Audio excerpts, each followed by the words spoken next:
asalaamaaleykum mbokk 24 média asalaamaaleykum suñu mbokk internet yi ginnaaw bu ñu nee ku nekk sa tur ak sa sant rek ñu ngi leen di gërëm bu baax a baax ni ñu koy defee saa su ne donc comme ni ngeen nga xamee depuis démb ñu ngi fii ci région bu Fatick ànd ak ñi nga xam ne nag ñoom ñoo nekk waa UDEN tey nag nekk deuxième jour bi nekk jour bi nga xam ne moom moo coïncide avec le jeudi 2 le jeudi 2 bi nag lu ñu am au programme moo nekk nag une conférence wala sax boog une session de formation ñu jagleel ko nag ñi nga xam ne ñoom ñoo nekk soxna yi wala boog jigéen ñi nga xam ne ñoo nekk ci syndicat boobu donc comme ni nga ko waxee sànq rek li nga xam ne session de formation boobu nag mu ngi laal poñ yi nga xam ne ñoom ñoo nekk en tout cas statut et règlement intérieur ci syndicat bi loolu nag boo leen ko déggee maanaam taxawaay ak li nga xam ne rek moom moo nekk règlement intérieur bu syndicat bi buñ sa paree aussi am na poñ bi nga xam ne moom moo nekk genre et leadership donc au niveau du syndicat wala tamit dinañ wax ci li nga xam ne moo nekk ci mouvement national bi mouvement national bi nag boo leen ko déggee maanaam rek moo nekk mouvement bi nga xam ne moom mooy affecté li nga xam ne moom moo nekk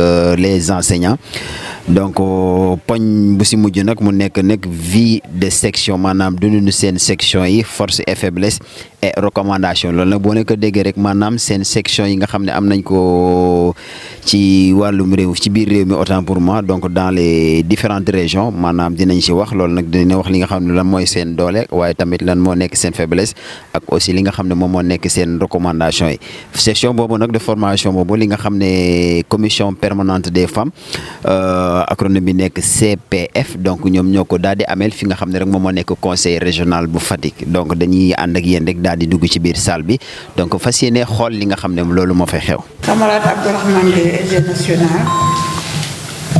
Camarade Mamadou Diop Castro. Camarade Seydou Wane. Camarade Mandaw. Camarade Tanti. Vous qui avez bien voulu continuer à nous accompagner et nous faire partager de vos expériences respectives. Chers camarades membres du BEN, chers camarades membres de la CPF, chers camarades membres de l'organisation.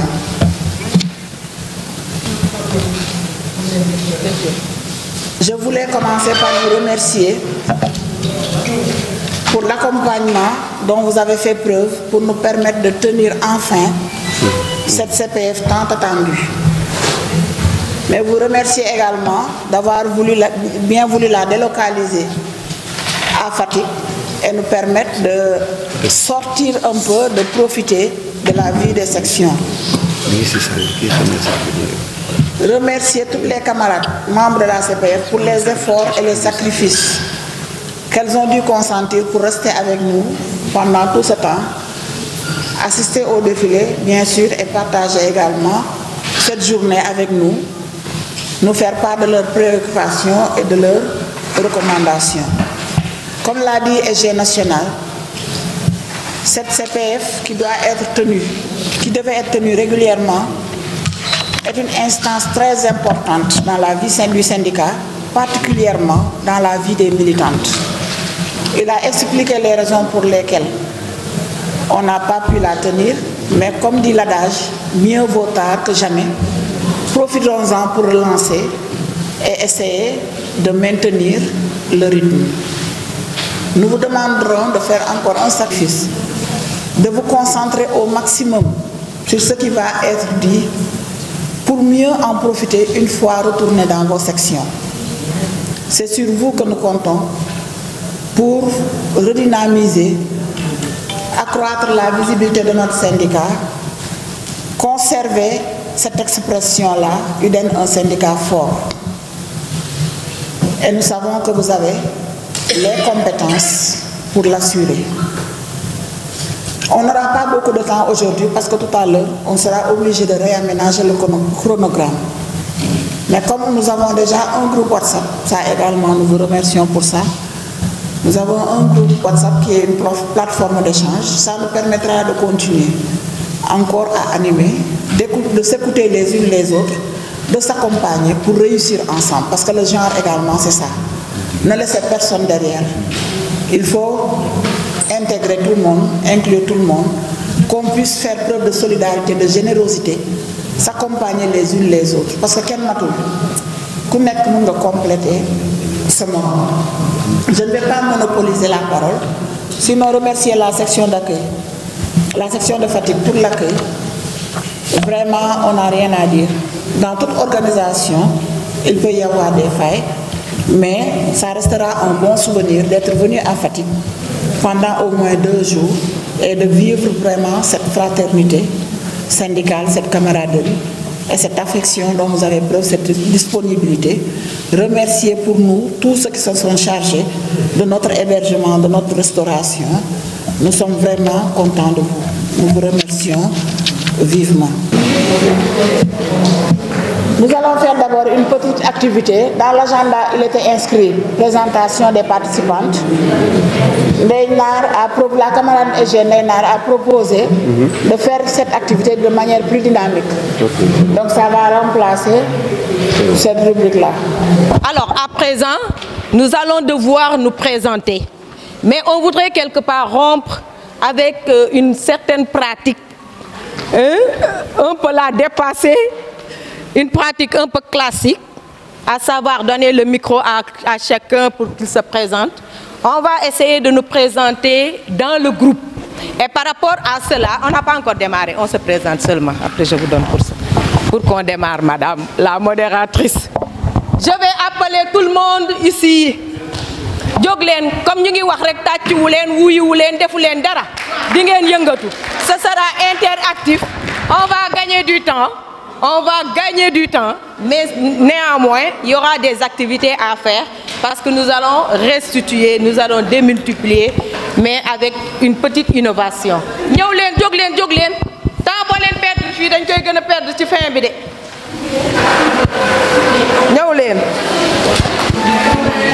Ah, je suis obligée de. Présenter. Toute la salle va se présenter.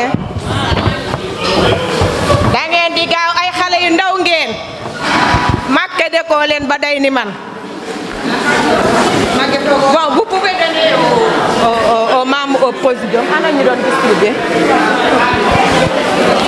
Voilà. Alors, l'activité s'appelle Intra Bingo. On vous a distribué les feuilles, les fiches. Oui, jël leen feuille. Da ngeen baral tànk yi. Moo nekk fii. Léegi fu ñuy def may taxaw. Yow ak benn jëlal rek. Entraînement bu ku la ci jàppale. Yow naan na nga. Voilà. Donc l'activité s'appelle Intra Bingo. Vous avez vu que sur la feuille, s'il vous plaît, sur la feuille il y a des cages où on a inscrit en 5 cages. Aime faire des recherches sur Internet, pour nommer 3 droits des enfants, jouer au Scrabble, jouer de la kora, c'est cuisiner le tchéboujen. Vous avez des cages horizontales, verticales, et maintenant, on va se mouvoir dans la salle. Dañuy dox. Waaw, suma gisee l'issue. Si je lui demande, mais aimes-tu faire des recherches? Elle dit oui, j'écris son nom. J'avance. Moi, je suis Alimatou. Alimatou, est-ce que tu as un projet d'avenir? Alimatou. Est-ce que tu sais danser le mbalax? Celui qui aura inscrit les 5 cages, elle dit bingo. Et on arrête. Alors, on peut démarrer de droite à gauche, de la gauche vers la droite. Du haut vers le bas, du bas vers le haut. La première chose à faire en venant, et là je voulais réserver ça à une activité. Un enseignant, quand il est convoqué pour une séance, doit se munir de ses armes. On n'a pas besoin de vous demander de venir avec de quoi écrire. Et vous devez prendre note. La remarque qui a été faite hier, c'est que l'exposé a été très intéressant. Ce qu'on a dit, c'était intéressant. Mais j'ai remarqué que dans la salle, pratiquement personne ne prenait note. Et ce n'est pas normal. On doit fixer, coucher ce que l'on acquiert et vraiment les revoir une fois au retour. Rapidement, quand il y a un bic, ñi amul bic xawma numay def ak yeen mais di ngeen dem togi touti ñi am bic nak nañ commencer top on démarre. Qui n'a pas compris? Je vais répéter. Je répète. Mais on répète. attendez, suivez s'il vous plaît. Parce que, sur lundi de scène à Barthélémy, on n'aura jamais terminé. On veut se présenter. Et pour nous présenter, moi, on nous a distribué une fiche. Une fiche où il y a des cages. Dans les cages, il y a des énoncés dans les cages. Hamga Dene est bon, connaît Ousmane Sembène. Mougi troisième page, deuxième. Connaît Ousmane Sembène. Gis ngeen ko? Gis ngeen danse le mbalax. Légui nak on occupe toute la salle. Dañuy dox. Suñu gisee suma ñëwé ba gis Kelly. Mané ko Kelly, est-ce que tu as un projet d'avenir? Mu ne ma waaw ma bind Kelly. Néné ci suuf. Ma ñëwaat daw. Bu ma ñëwé ci Ndey Fatou, est-ce que tu écris de la poésie? Mu ne ma waaw. 5 cages. Amul droite, amul gauche. Bind nga 5 yëpp. Waaw. Voilà. Merci beaucoup camarades. Aja nañ leen dem toog nag. Baax na. Ku bind benn sax baax na. Voilà. Ku bind benn sax baax na. Non. Regagnez vos places. Regagnez vos places. Voilà, merci beaucoup. Merci, on peut rejoindre nos places, s'il vous plaît.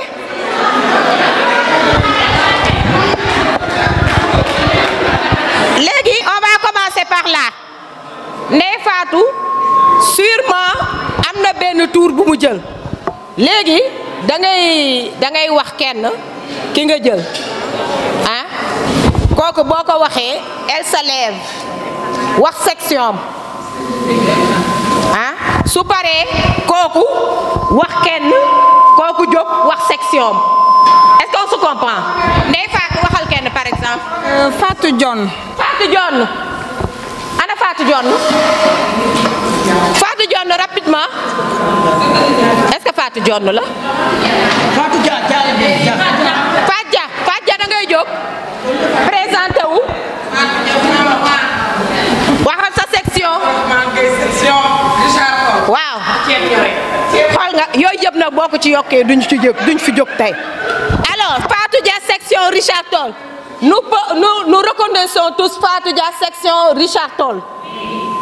Fatou Dia yow da ngay jël micro bi nga woo keneen ku ñu présenté ba pare aussi tu dis passe jarul ngay jóg ñu lay présenté waat. Est-ce que vous avez compris? Assou Kanouté. Jógal. Goudiri. Ane section Kolda. Khadijatou Djité. Est-ce que vous avez bien écrit les noms?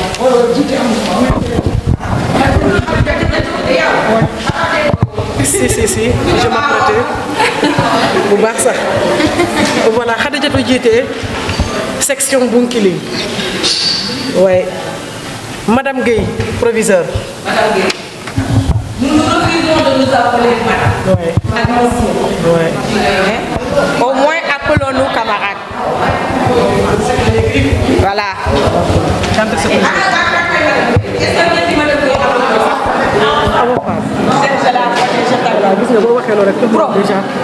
Si tu dis madame, beaucoup de madame Gueye aussi. Madame Gueye. Aja, rapidement.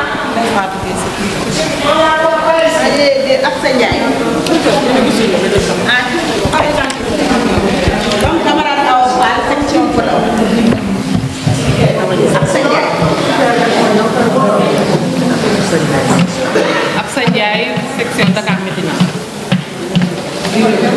Astou Ndiaye, section Parcelles. Bator Ndiaye. Bator Ndiaye, elle est de l'autre côté. Bator Ndiaye, section Guédiawaye. Trésorière nationale de l'UDEN. Aïssata Sall.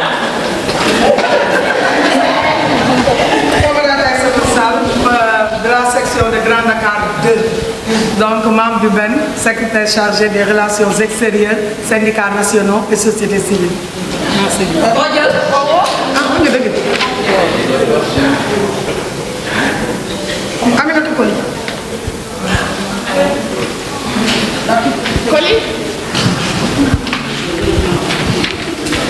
Bonjour chers camarades. Présente direct. Je m'appelle Aminata Poli de la section de Bignona 2. Je suis membre de la CA et j'appelle Marie Ning. Marie Ning, section Bignona, membre de la CA. Membre de la CA. Et j'appelle les parmi.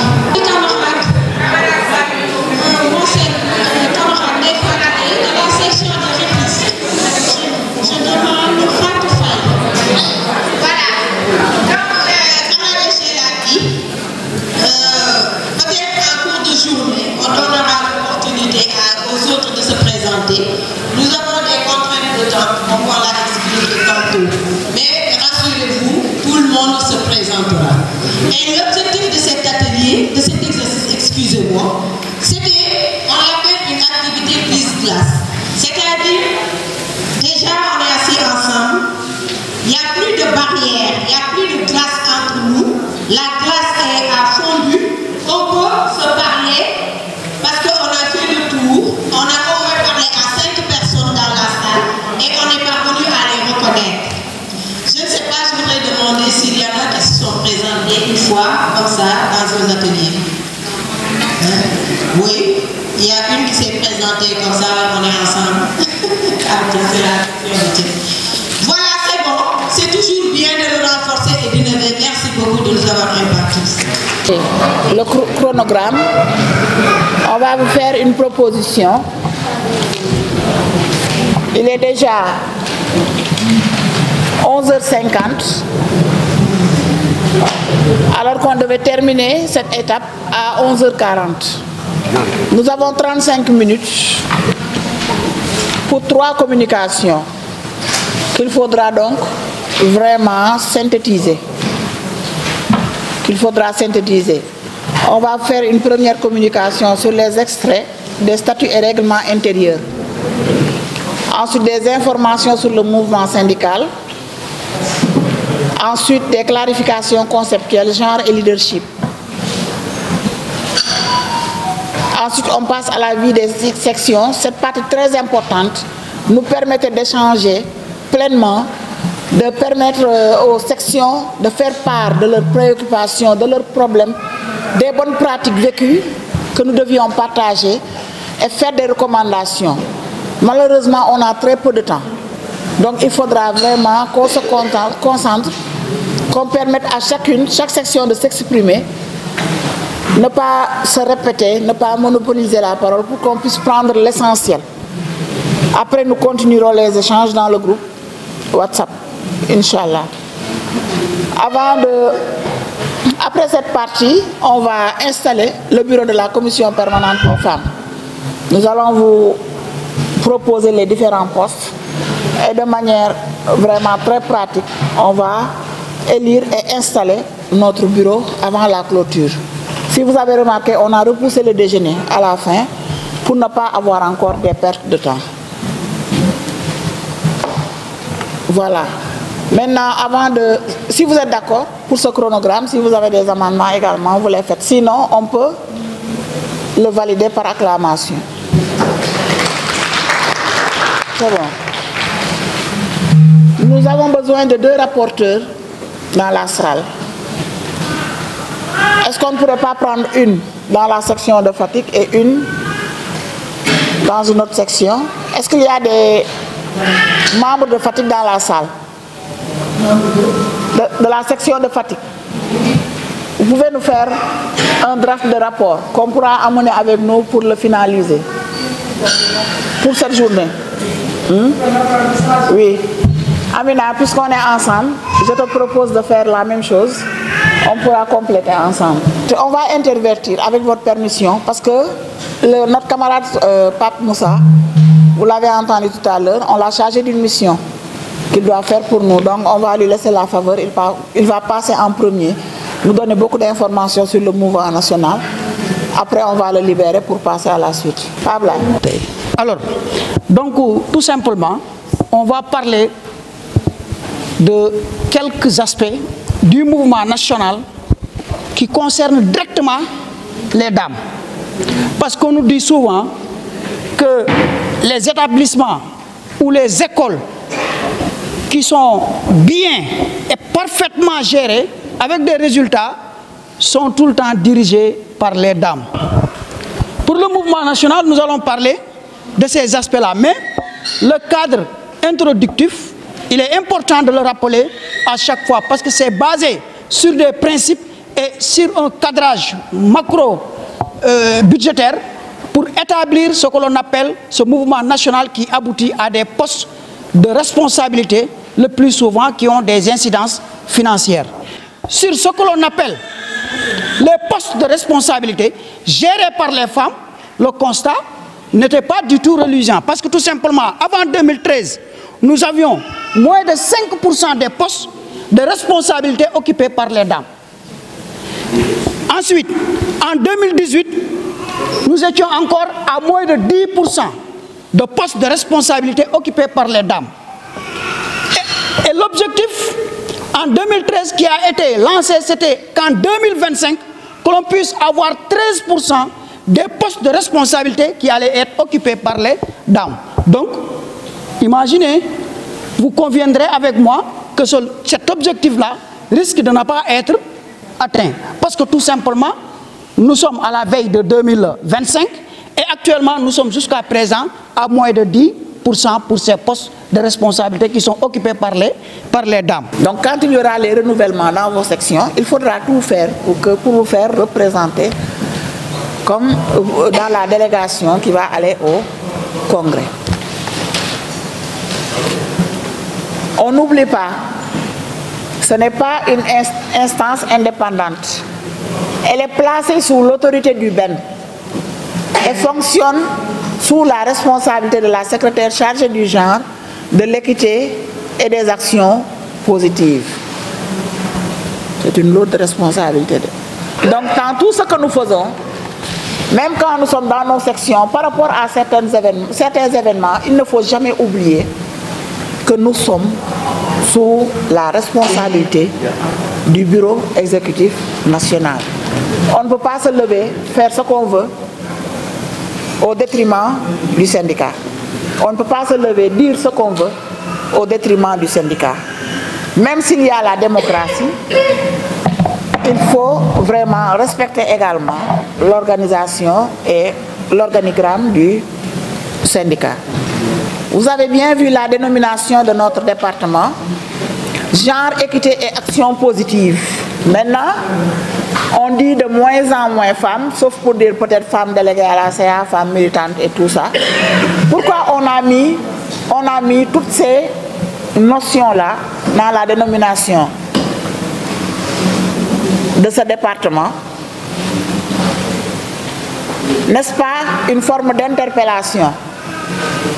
Je suis femme, j'ai des besoins en tant que femme, c'est vrai, mais il n'y a pas que la femme pour les besoins particuliers. Le genre prend en compte tout ça.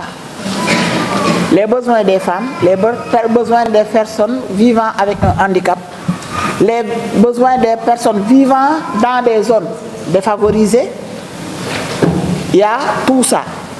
Donc en parlant de notre département, en œuvrant pour notre département, ayons cette vision très large d'équité et d'égalité de chance. Donc si nous avons inscrit le genre parmi les préoccupations du BEN, c'est parce que ça pose problème. C'est un concept qui pose problème, c'est une science qui pose problème, c'est une politique publique aujourd'hui qui pose problème, c'est une approche, c'est une méthode d'analyse, c'est un outil qui pose problème du simple fait de sa non-compréhension, surtout par rapport à nous, Sénégalais. Et surtout par rapport au colibé qu'on lui colle souvent. De leadership, nous en avons besoin, puisque les femmes que vous êtes, que nous sommes, devons développer un leadership fort en nous pour pouvoir vraiment enrôler d'autres femmes autour de nous, mais pour pouvoir être à notre juste place et à notre juste milieu, surtout au sein de l'organisation syndicale.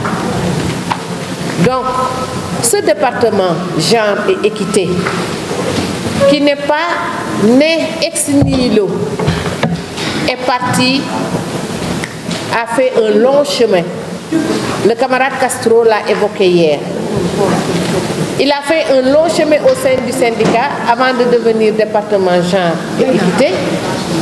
D'abord, la revendication spécifique de la femme, ensuite la syndicalisation de la femme, et aujourd'hui département genre, équité, action positive, qui sait demain peut-être que d'autres concepts nous rattraperont et nous essayerons toujours de nous adapter en tant que femmes. lu tax ñu ne jigéen bu ñu nee jigéen poupée ñu ne jigéen bu ñu nee maquillage ñu ne jigéen suñ nee pistolet ñu ne góor suñ nee pantalon peut-être ñu ne góor parce qu'il y a des il y a évolution. Est-ce que c'est pas les stéréotypes de la société?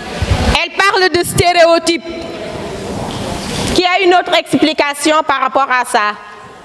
Est-ce que toog nañu une fois ñu xalaat mais activité yi qualité yi rôle yi responsabilité yi lu tax ñu ne góor a nañuy jox lii lu tax ñu ne jigéen a ñuy jox ni kan moo ko joxe rôle yooyu kan moo ko joxe pourquoi jigéen ah C'est la société. justement c'est la société et on remarque que la société bi muy distribuer rôle yooyu est-ce que distribuer na ko équitablement? Est-ce qu'il n'y a pas d'inégalité dans la distribution de ces rôles et responsabilités? Est-ce que elle n'est pas équitable? Et on va essayer de l'analyser ci suñu environnement parce que gis nañ ni am na principalement ñaari sexe, c'est le sexe masculin et le sexe féminin. Mais vous voyez que j'ai pas parlé de sexe, mais j'ai parlé des rôles, de la distribution des rôles et des responsabilités qui a été un construit social. Elle l'a dit. Société bi moo ne góor lii lay jigéen lii lay et cetera ci loolu est-ce que ñun gis nañ ci suñu bopp? Est-ce que niñ ko tegee société bi ni mu ko defee est-ce que ñun arrangé nañu? Et on dira rapidement. C'est une étape que je voulais sauter, mais c'est important parce que waa bii tamit exercice parce que on devait relever les aspects biologiques et les aspects socioculturels mooy li ma def brainstorming nii mais il y a des comportements à adopter, des comportements qui favorisent ou empêchent le bon fonctionnement du groupe. suñu bëggee li ñuy jël nii mu amal ñu njëriñ ñu mën ci dellu mais il y a des comportements à adopter. Prévoiroon naa ko mais le temps ne nous a pas permis li ci yi ma sauté la bokk parce que fii dañuy wax yi nga xam ne moo c'est favorable yi qui empêche. Alors on va dire rapidement que le sexe est un terme générique qui se rapporte à l'ensemble des caractéristiques physiques, physiologiques, biologiques universelles qui permettent d'identifier la femelle, sexe féminin et le mâle. Ça veut dire quoi? Ça veut dire que soo nee jàkk Ndey Naar xam ne Ndey Naar mii jigéen la nga ne jàkk Ablaye Dia xam ne Ablaye Dia mii góor la loolu mooy sexe moo ñuy différencier. C'est biologique, c'est physiologique, c'est biologique. Man en tant que jigéen am na lu nekk ci man lu nekkul ci góor. Voir pourquoi. C'est le produit de la nature humaine. Le sexe identifie les deux êtres biologiques, l'homme et la femme. Tandis que le genre, qu'est-ce qu'on dit du genre? C'est une construction socio-culturelle, wax nañ ko léegi, qui détermine les rôles masculins et féminins dans une société donnée. Le genre est acquis. Nekkul lu nga xam ne sexe xam nga dañ ko judduwaale. Genre est-ce que ñoo ko judduwaale? Maquillage est-ce que dañ ko judduwaale? Pistolet bi ngeen wax est-ce que dañ ko judduwaale? Dynamique, c'est-à-dire bu nekkee fii tey bu subaa mën na changer. Spécifique à chaque société à un moment donné de son histoire.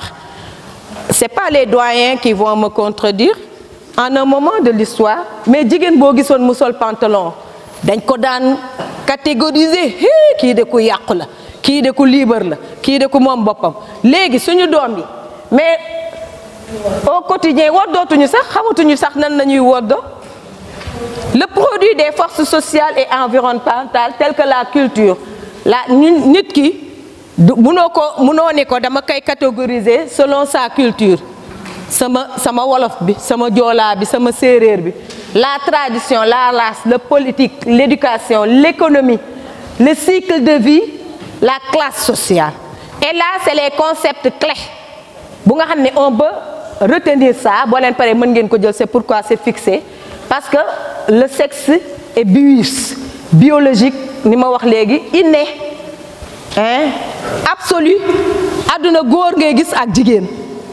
Xëy na am na yenn situation rare yu nga xam ne dañ naan nguunu ngaana te loolu sax les parents dañuy yàkkamti di intervenir parce que on doit laisser l'enfant grandir ba ñu xam penchant la yan hormone est-ce que c'est le masculin, les hormones masculines qui dominent wala féminin ñu doog a intervenir. Statique ne peut être changé à moins d'une intervention médicale. Xam nga léegi médecine ak technologie dafa avancé. Am na benn kii bu ñu doon génne à la télé pour montrer nan nañu mën a changer sexe bu ñu bëggee. Alors ça nous amène à analyser pour une égalité des genres wax nañ ko léegi parce que nee nañu léegi am na ay dysfonctionnement ay disparités ay discrimination yu nga xamante ni dañ koy war a corriger.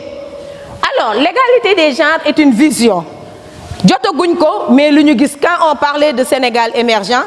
On a parlé de vision d'ici 2035 xawma lu ñu war a fu ñu war a yem qui cherche à faire en sorte que les individus disposent des mêmes chances des mêmes opportunités de développement social kon ñu xam ne développement kenn mënu benn entité mënu koo porter ce sera trop lourd jigéen ñi rek mënuñu koo porter góor ñi rek mënuñu koo porter indépendant de leur origine sociale ethnique sexe religion naissance handicap donc genre day ñëw. C'est un outil scientifique, elle l'a dit, qu'on va utiliser pour analyser la situation et de l'homme et de la femme dans toutes les sphères sociales. Analyse boobu dinañu apporter parce que tout de suite on va vous donner la parole pour la vie des sessions mais ñu xool ñun suñu toogaayu jigéen ci biir syndicat bi est-ce que suñu toogaayu jigéen suñu amoon du gën a ñoŋ. Est-ce que si nous avons lu, je ne vais pas me prononcer à votre place, mais on vous donnera la parole tout de suite. Même dans la société, même dans le secteur de l'éducation et de la formation dans lequel nous évoluons. Parce que par Ablaye Diallo léegi am na lu mu wax en termes d'acquis pour les femmes. Mais si on ne prend pas garde, mais ça va nous filer entre les doigts. On a 210 femmes dans l'élémentaire, 47 hommes pour l'élémentaire, sans passer par les lycées, collèges et les services. Nous demandons un renforcement parce que vous n'êtes sans savoir qu'il y a un syndicat qui a son siège général à Rufisque.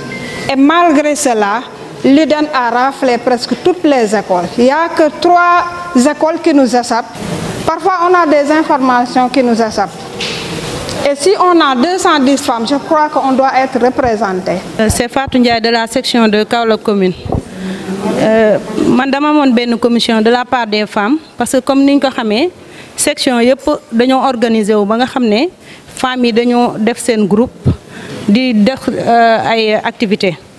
Léegi nag les femmes démb bu ñu waxee affaire commission bi dañ ne ma lenn rek benn attente rek lañ am mooy formation numérique lañ bëgg parce que formation numérique parce que quand on parle de poste de responsabilité ñu inciter les dames à postuler il faut nga am benn bagage ci numérique bi donc dañu bëgg benn formation te formation nous on a les personnes ressources parce que ci biir femmes yi am na ay professeurs informatique am na ay principal yoo xam ne nii tamit dañ maîtriser nañ informatique bi am na ay enseignantes yoo xam ne sax maîtriser nañ ko mais du ñëpp majorité bi mokkaluñu numérique donc ñun dañu bëggoon proposer leen pour ñun ñu am personne ressource yi ku ñuy defal formation bi yéen ngeen xool nu ngeen ñu mën a appuyer pour ñoo jël benn journée wala 2 jours yoo xam ne dinañ ci mën a def formation bi. Les gens ne sont pas trop imprégnés de ce que c'est réellement le syndicat, le syndicalisme. Pour nous, ça s'arrête au niveau le tissu du 1er mai, les grèves, tout ça là. Donc j'aimerais quand même, je sollicite une formation syndicale solide comme ça se faisait à l'époque avec Fatim Seck Ndaw. voilà, que je rends hommage au passage. Merci. C'est Aminata Ba, la secrétaire générale de la section de Dara. Moi, mes collègues ont déjà parlé de ce que je voulais dire. Parce que dans la section de Dara, c'est une zone très vaste. Certes, on fait des efforts, mais ça reste. Et pour cela, nous avons besoin de multiplier des ateliers, surtout les renforcements de capacité sur la carrière de l'enseignant. Parce que il y a beaucoup de dames qui ignorent beaucoup de choses sur leur carrière. Surtout avec les CAPCD, beaucoup ignorent comment ça se passe. Et là, actuellement, on parle de digitalisation, de la numéralisation, surtout avec la plateforme Mirador. Là aussi, ça pose problème. Certes, on fait des efforts, on essaie au niveau local de sensibiliser les dames. Et le plus souvent, dames yi le plus souvent, loolu la ñuy taxé dañuy tayal xool dugg ci plateforme bi xool comment ça se passe. Et on taxe d'Alphanet, mais là aussi, on a besoin vraiment d'appui pour qu'on puisse sensibiliser assez de dames sur la plateforme Mirador. Moi, c'est Aminata Koli de la section de Bignona 2. Moi, j'ai le même cri de cœur que la camarade de Rufisque. Nous demandons une formation pour nos dames de Bignona 1 et 2. Parce que pourquoi? On a un problème de mobilisation, de remobilisation, parce que les dames ne viennent pratiquement pas aux réunions qu'on appelle pour s'informer ou pour prendre des décisions. J'aimerais que vous nous aidiez à une formation pour que les femmes se sacrifient à se déplacer. C'est vrai que nous sommes loin des uns des autres. On a un département large, de Boulouf à Diouloulou, c'est très loin. Mais nous aider à nous sacrifier pour venir assister aux réunions, prendre part aux instances du syndicat pour pouvoir prendre des décisions. Pratiquement, les dames ne se présentent que la fête du 1er mai. Elles viennent, mais très rarement. Je suis là pour la section de Koumpentoum. Donc nous, au niveau de Koumpentoum, le problème majeur que nous rencontrons, c'est la formation des femmes. Vous savez que la majorité des enseignantes au niveau de Koumpentoum sont dans les zones rurales, où il y a peu de possibilités de formation ou d'avancement. Donc souvent, il faut faire des formations pour mieux nous outiller dans plusieurs domaines. Par exemple, des sessions sur le genre et l'équité, comme Madame vient de le faire, qui nous permettront d'ailleurs de penser à compétir à des postes de responsabilité. Parfois, on fait ces sessions-là, par exemple la session sur le genre et l'équité au niveau des IF. Mais peu de dames participent à ces sessions-là. Ou bien la démultiplication aussi pose problème. Donc, il faudra penser à ça. Le vouloir faire est là, mais c'est le comment faire qui pose problème.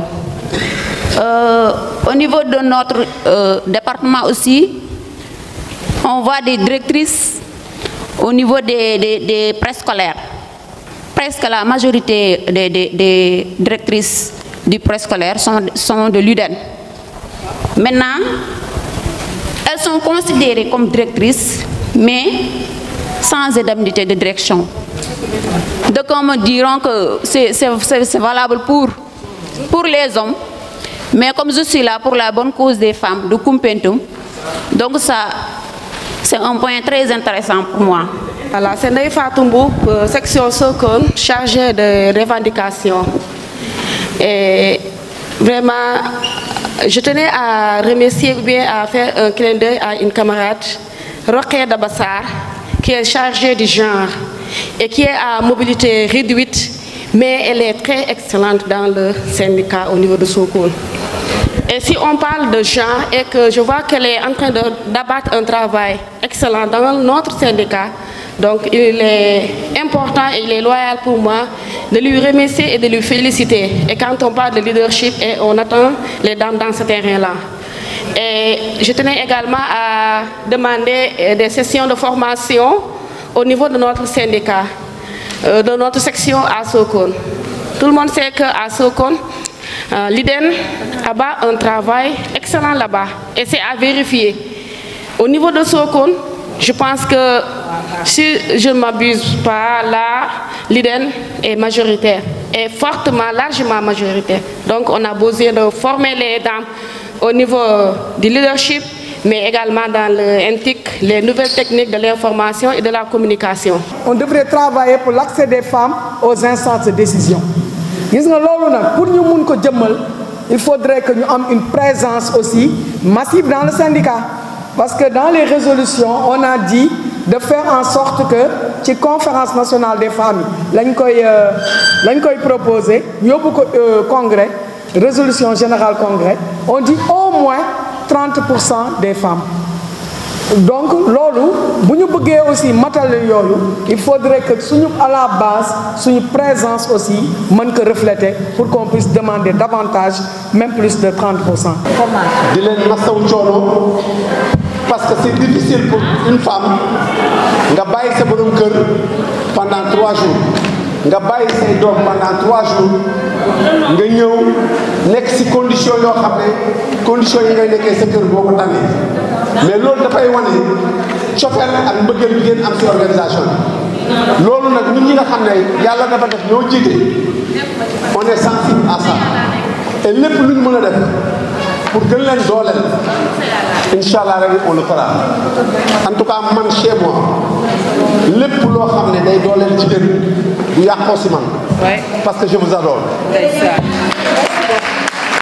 ça vraiment pour le reste on va continuer parce que je suis dans le groupe on va continuer le débat je suis dans le groupe et à chaque fois que de besoin su ma gisee lu ma intervenir dinaa intervenir donc maa ngi leen di sant di gërëm ñëpp surtout le top management parce que avant ñuy egsi fii ils ont fait des sacrifices daje ay réunion yu bari donc yal na yàlla fay leen à Tanti aussi je dis merci pour ta disponibilité Aïssata man c'est une de mes conseillères les plus parce que voilà quoi.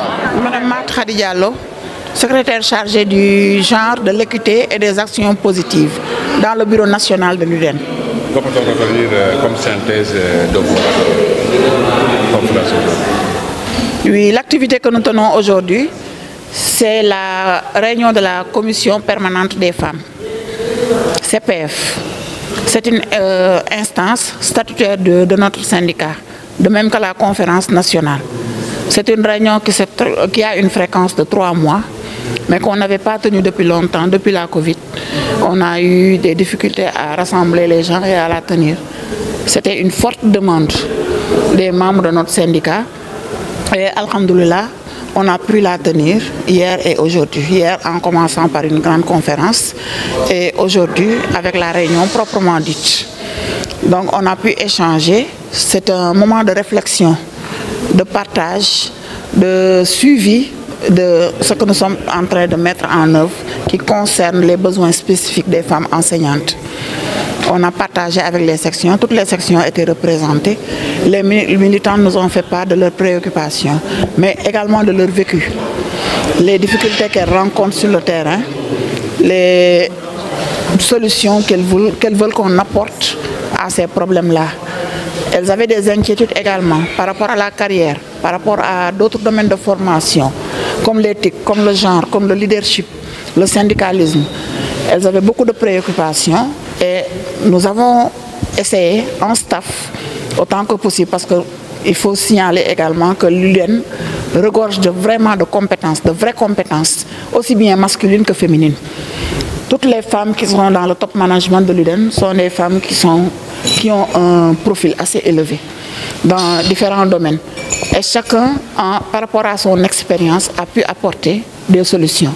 Nous avons bénéficié également de la présence des anciens du syndicat, des icônes comme Mamadou Diop Castro, comme Seydouane, qui étaient là avec nous, comme notre SG national. Mais nous avons eu une pensée très affective pour nos sœurs qui avaient commencé ce travail. La camarade SG Awad, la camarade Mam Seysek et tant d'autres femmes syndicalistes de l'UDEN qui ont vraiment posé les jalons pour nous permettre d'arriver à ce niveau-là. Et qu'est-ce que vous avez pu proposer au terme de cette rencontre? préoccupations spécifiques? Il y a beaucoup de recommandations qui sont sorties. La première recommandation que nous avons faite, c'est l'auto-formation d'abord. Nous avons exhorté nos camarades à avoir l'habitude de faire des recherches, d'essayer de se former elles-mêmes via Internet où il y a des modules de formation, suivre les actualités par rapport au syndicalisme, par rapport au CAPCD, par rapport à Mirador, par rapport au mouvement national et tout ça. Mais également, nous avons un département formation qui a un partenariat solide. L'un des partenaires, SNES FSU, a déjà financé beaucoup de formations et nous continuons cette coopération. Donc, nous sommes dans l'optique de continuer notre planification. Et la planification se fera sur la base des besoins des sections. Avec les besoins des sections, on verra quelles sont les priorités dans les préoccupations de ces femmes militantes et on fera un calendrier de formation pour toutes les sections. Donc, chaque section va bénéficier au fur et à mesure des formations dans les domaines qui les intéressent. Mais il y a également l'accompagnement du staff, parce que nous avons des chargés de revendication, des chargés de négociation, et tout ça, des femmes qui ont été formées en genre leadership, des spécialistes de la formation, nous avons des inspectrices de l'éducation, nous avons des femmes chefs d'établissement. Donc elles peuvent également accompagner ces femmes-là. Les postes de responsabilité ont beaucoup agité votre rencontre ce matin. Oui, vous avez entendu parler des postes de responsabilité. C'est parce qu'il y a des difficultés pour accéder à ces postes de responsabilité. Mais avec les bonus genre, avec beaucoup les bonus, c'est ce qu'on appelle des actions positives, des choses qu'on met en avant pour permettre à la femme d'en profiter pour pouvoir mieux accéder à ces postes de responsabilité. Il y a les bonus, mais il y a également des contraintes. Ça peut être d'ordre familial, ça peut être d'ordre socioculturel, ça peut être d'ordre géographique. Et il y a beaucoup de facteurs. Mais par rapport à ça, nous les avons engagés à avoir confiance en elles. C'est la première chose, avoir confiance en elles, savoir que rien n'est impossible pour elles.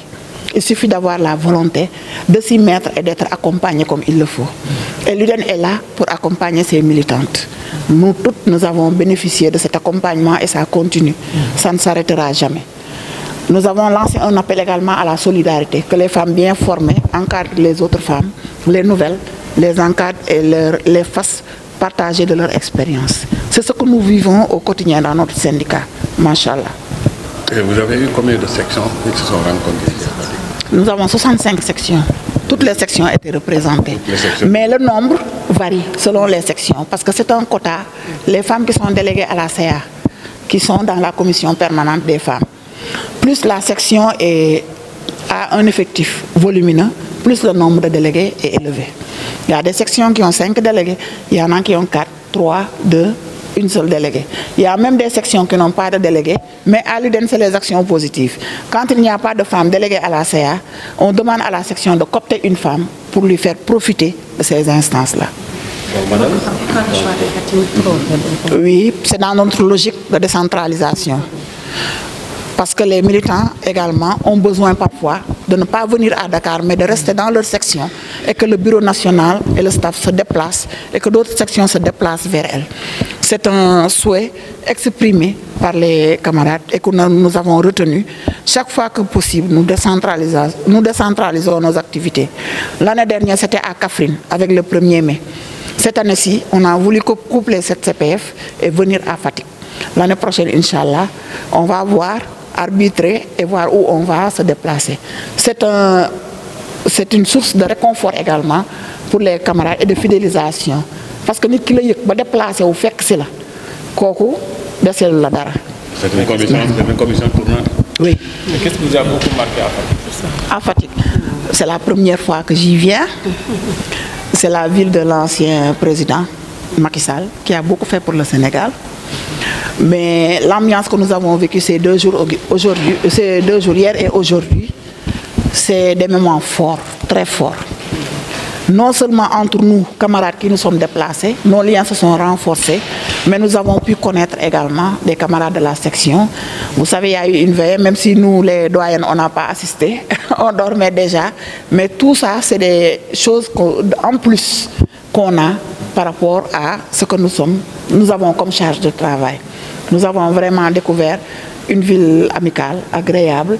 Nos camarades, nos lésiner sur aucun moyen pour nous mettre à l'aise.